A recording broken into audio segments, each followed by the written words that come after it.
Bonjour, je suis Théophile Tchara, Master Coach.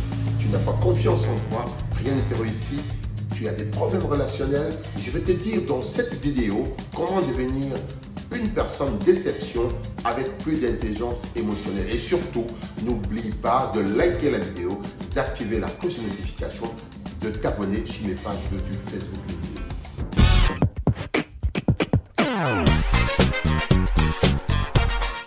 Comment l'intelligence émotionnelle peut-il te transformer en personne au-dessus de la moyenne? On en parle beaucoup de l'intelligence émotionnelle, à tort et à travers, mais également, heureusement, à l'endroit.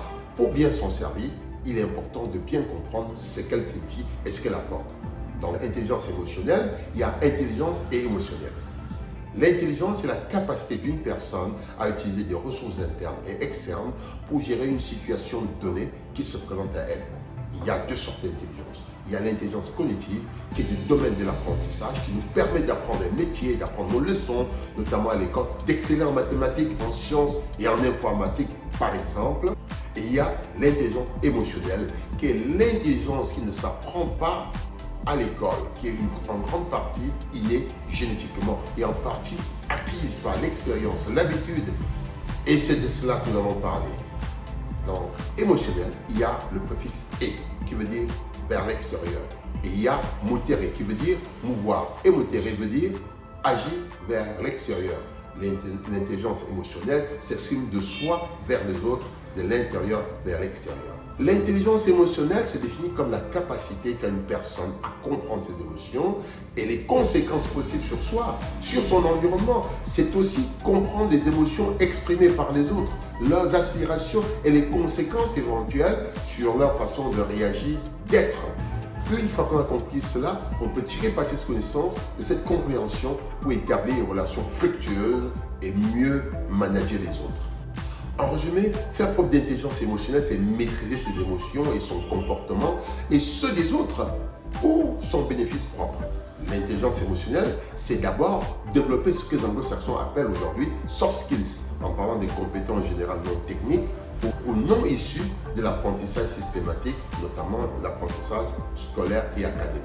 Quel bonheur, n'est-ce pas? Et quel avantage de pouvoir comprendre ses propres émotions et ceux des autres et pouvoir tirer parti de cette connaissance pour agir dans un sens bénéfique pour nous. Par exemple, agir pour amener une personne qui a priori n'était pas disposée à agir dans un sens donné, l'amener à agir dans le sens que nous souhaitons, simplement parce que nous lisons en nous-mêmes et on lit également en lui et qu'on sait se servir avantageusement de cette compétence. Je vais vous donner 5 axes de travail et de réflexion qui vous aidera à améliorer votre intelligence émotionnelle. Il y a la conscience de soi, il y a votre motivation, il y a la qualité de nos relations humaines, il y a la maîtrise de soi et puis il y a la gestion du stress. Parlons de la conscience de soi. La conscience de soi, c'est avoir la conscience de ses émotions propres, avoir la capacité à s'évaluer et à déterminer à l'instant T qui on est et avoir ensuite confiance en soi-même. Deuxièmement, la motivation. C'est la raison essentielle qui nous pousse à vouloir faire quelque chose. C'est la force motrice par laquelle nous tentons d'atteindre un certain objectif malgré les challenges. Notre degré de motivation implique notre degré de résilience et nos chances de succès.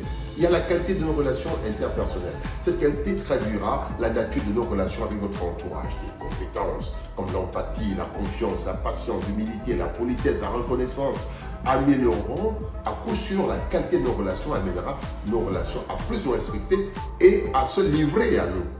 Notre maîtrise de soi. Avoir la maîtrise de soi, c'est savoir précisément agir de façon consciente, dans le sens utile à l'atteinte de nos objectifs, sans laisser les émotions nous submerger et prendre le contrôle de nos actions. Par exemple, vous êtes attaqué, lutter ne sert peut-être à rien, sourire ou se détourner impactera peut-être plus l'adversaire. Et enfin, la capacité à gérer le stress. Le stress est connu pour nous rendre malades, nous affaiblir et parfois nous pousser à prendre des décisions irrationnelles que nous regrettons ensuite. Aussi, ne pas être stressé ne peut apporter que des bénéfices pour celui qui tient à mieux manager ses émotions et celles des autres.